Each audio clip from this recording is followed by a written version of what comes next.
これはケットドラゴンウルフのプレゼンテーションです。ショーをお楽しみください。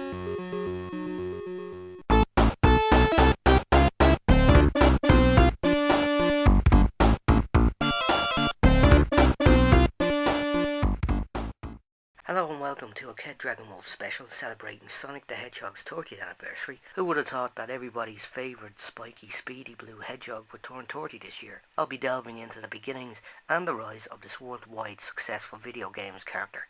Keep in mind though that I won't be going into all the history of the Sonic franchise, just the history within the timeline from 1990 to 2002. There's only so much I can fit into one video, and I didn't want to make one that was too long, but all the same, I hope you enjoy. So let's go all the way back to 1990 when Sega of Japan were working on designs for a new game and a new mascot that was meant to replace their old mascot, Alex Kidd.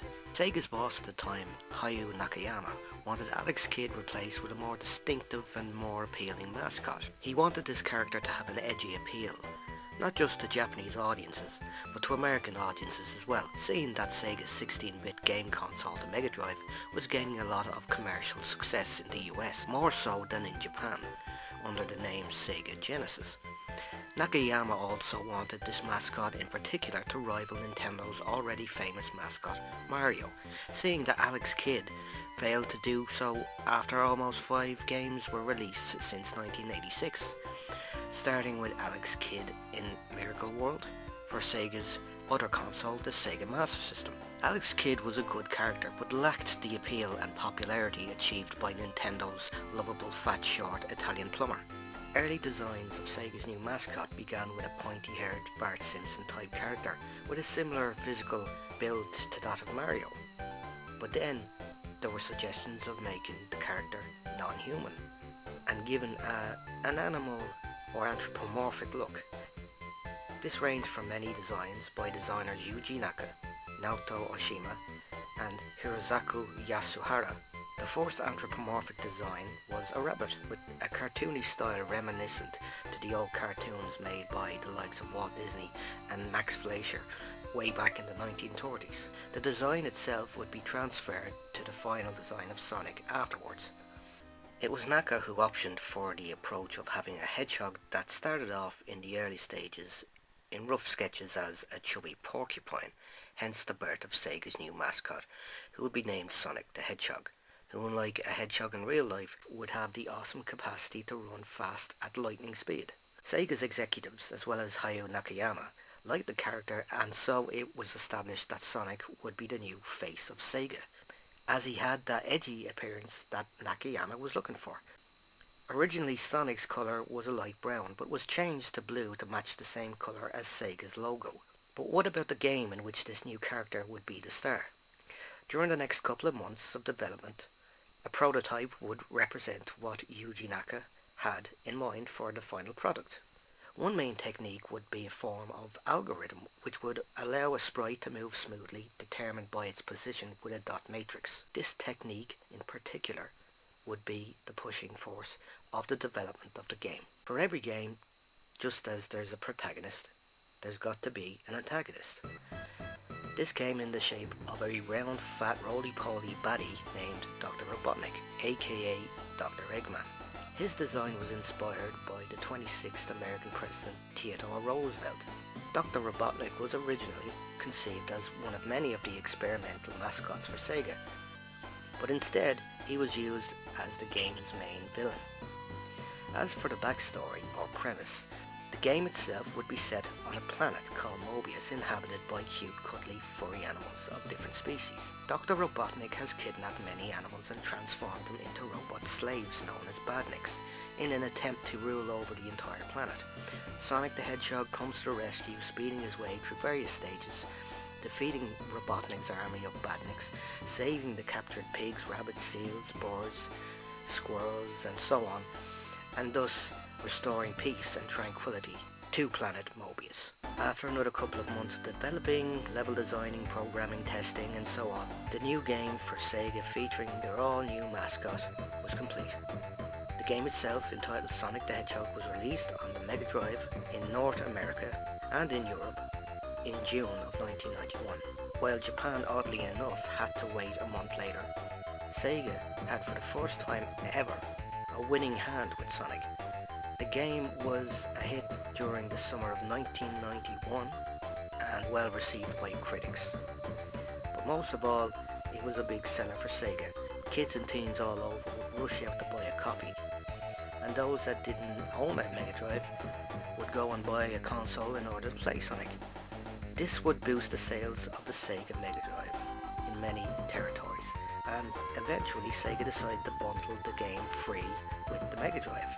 The ad campaign worldwide for Sonic the Hedgehog was phenomenal, and now had Nintendo shaking in their boots.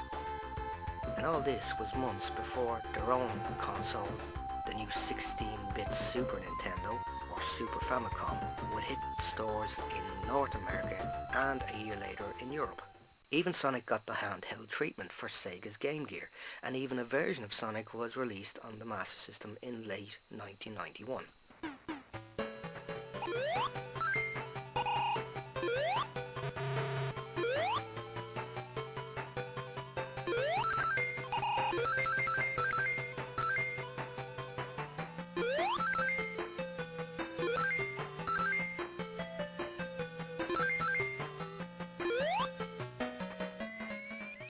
Sonic Mania was catching like wildfire from then on. The first line of merchandise was churning out shortly with t-shirts, tea-mugs, soft toys, etc. And that was just the beginning, because the popularity would keep coming in the wake of a planned sequel, which was to be Sonic 2. Sonic 2 went into development in early 1992 and was going to be bigger than the first game. Bigger levels, more enemies, the return of Dr. Robotnik, and this time Sonic was to return with a two-tailed sidekick named Tails the Fox, aka Miles per Hour. The development team was much larger than Sonic 1, and so the game itself would feature more enhanced graphics and visuals, including a pseudo 3D bonus level, and not only that, but also a multiplayer game option. Sonic 2 was initially released in mid-November of 1992, and just in time for Christmas when nearly every kid had Sonic 2 on their Santa list. Of course, Sega made sure that Master System and Game Gear owners weren't left out, as versions of Sonic 2 were developed and released on those systems.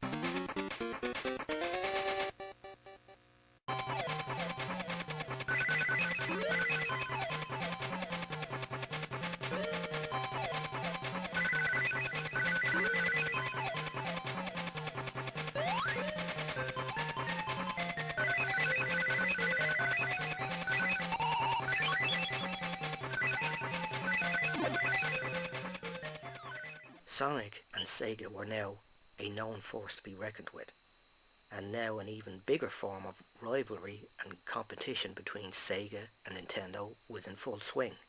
Kids in schoolyards and playgrounds would argue who was better, Sonic or Mario, Sega or Nintendo. More merchandise and spin-off media followed, even in the shape of comics based on the Sonic game, with pretty inventive and enjoyable story structure. One popular publication was by Archie Comics in the US. Its first issue was published in November of 1992. This publication in particular ran for 24 years and was discontinued in 2017. Another publication was from England entitled Sonic the Comic, which was released by Fleetway Publishing in early 1993. Unlike the Archie Comics, the Fleetway Sonic comic focused not just on comic strips and stories following the adventures of Sonic and friends, but also the popular Sega games at the time such as Golden Axe, Shinobi, Streets of Rage, Wonder Boy, and so on. Sonic the Comic discontinued in 2002. And what about the cartoons? Well, French animation studio DIC Productions were in charge of creating not one, but two different Sonic shows simultaneously. DIC was responsible for many 80s children's animated shows such as Ulysses 31, Jason the Wheeled Warriors, Mask, The Real Ghostbusters, Heathcliff, Inspector Gadget, and many others. One series, The Adventures of Sonic the Hedgehog, was more like a parody or a spoof that had Sonic and Tails protecting the good citizens of Mobius from Dr. Robotnik and his army of Badniks. Two Badnik characters in particular, who would assist on carrying out Robotnik's deeds in one day stopping Sonic, were Scratch and Grounder. However, all their plans and attempts would always end in failure and disaster. The second show, on the other hand, had a more dark and serious tone. Its title was just Sonic the Hedgehog, or as it would be also known in later years as the Sat AM series. This one was more based on the Archie Comics universe rather than the games, in which a band of freedom fighters led by Sonic and Princess Sally Acorn, taking on the brutal regime of Dr. Robotnik. The whole approach to this show in particular was more popular and lasted 2 seasons. A third season was in the works, but was cancelled, and in its place, Deke Animation gave us what I would consider a weak point in the animated Sonic franchise, Sonic Underground. Now, for those of you who watched and actually liked Sonic Underground, then good for you. In no way am I bashing this particular series, but I felt that the Sat AM series should have gotten a third season, as the final episode in season 2 left a lot of possibilities open for interesting and intriguing ideas. Maybe someday in the near future I'll make another video that focuses on the animated Sonic shows with a more detailed look into their history and legacies that were left behind after they were finished years later. Because for this video I just want to mostly focus on the Sonic games, so let's continue. 1993 would also be the year more Sonic games would be released throughout, with the arrival of the Mega Drive's add-on, the Mega CD, or as it was known in North America as the Sega CD, in late 1992, there was bound to be a Sonic title released for it. That game was Sonic CD. Its initial release dates were 23rd of September in Japan and mid-October in North America and in Europe. This would introduce another official Sega character in the form of a female hedgehog, Amy Rose. Not a playable character in the game, but kind of a love interest for Sonic, who would chase him around on each level or stage. The game had full motion video sequences and catchy CD quality music. Even Sega's Mega Drive would receive more Sonic outings before the end of 1993, including Sonic Spinball, an action puzzle game, Dr. Robotnik's Mean Bean Machine. And the Sega Master System and Game Gear would receive Sonic Chaos, and even an arcade game was released entitled Sega Sonic the Hedgehog, featuring 2 other side characters, Mighty the Armadillo and Ray the Flying Squirrel. However, the big expectation in all the Sonic madness going on would be Sonic 3. The game was released in 1994, February 2nd in North America, February the 24th in Europe, and May 27th in Japan. Sonic 3 saw the return of Sonic and Tails, but this time with a new rival by the name of Knuckles the Echidna. Knuckles is the protector of the Chaos Emeralds, who is tricked by Dr. Robotnik into thinking that Sonic has stolen them all. Eventually, Knuckles comes to his senses and teams up with Sonic to defeat Robotnik and reclaim the Chaos Emeralds. Sonic 3 was yet again a big hit and sold really well. Although you couldn't play Knuckles in Sonic 3, Sega, however, released another game in late 1994 for the Mega Drive, Sonic and Knuckles, an extension to Sonic 3 with interlock adapter capabilities, allowing you to insert an official Sonic Mega Drive cartridge on top and be able to play as Knuckles, not just in Sonic 3 but also in Sonic 1 and 2. Sonic had his own little racing game for the Game Gear, Sonic Drift, which was released in late 1994 but only in Japan. However, a year later, its sequel, Sonic Drift 2, was released for the Game Gear internationally, the US, Europe and so on. The Game Gear also had their own little Sonic 3 conversion in the shape of Sonic Triple Trouble.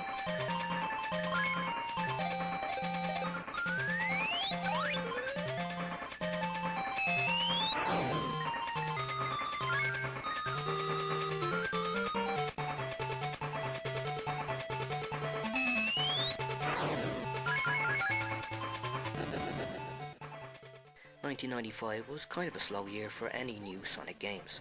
Tails had his own standalone adventure in the shape of a platform game simply titled Tails Adventure, released on the Game Gear.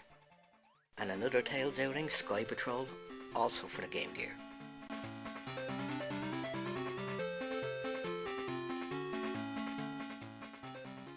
As for Knuckles, he got his little own outing on the Sega 32X with Chaotix. Things started to pick up around late 1995 with the news of the all 3D Sonic game, which was originally in development for the 32X, but moved on to the Sega Saturn.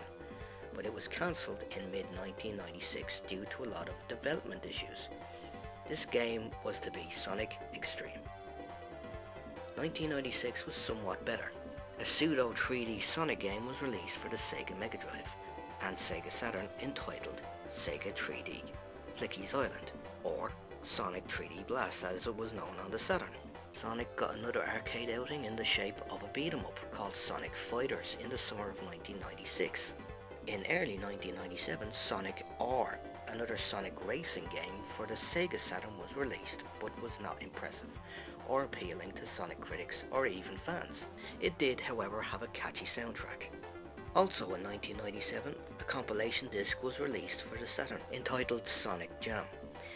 It included the Mega Drive versions of Sonic 1, 2, 3 and Sonic & Knuckles, along with a few bonus extras such as an interactive 3D section known as Sonic World, but it wouldn't be until 1999 with the release of Sega's next and last ever console, the Sega Dreamcast, and fans would be finally treated to a full 3D Sonic game, Sonic Adventure. With incredible graphics for the time, character redesigns and massive levels, Sega reinvented the Sonic franchise with a new generation appeal. 2001 saw the release of the sequel, Sonic Adventure 2. It introduced new characters to the Sonic universe.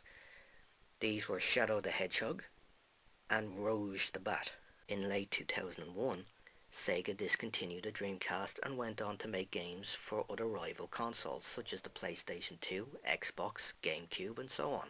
Over the next couple of years, the Sonic game franchise would carry on with the hits and misses that followed. To this day, Sonic the Hedgehog is still a colossal icon in the games industry, and the fans, young and old, still keep wanting more. Here's to 30 years, and many more years to come. Well, that's it. My 30-year anniversary video to Sonic the Hedgehog. Please feel free to like and subscribe. I hope you enjoyed this video as I enjoyed making it. I'll be back soon with more videos, but in the meantime, thanks for watching and take care.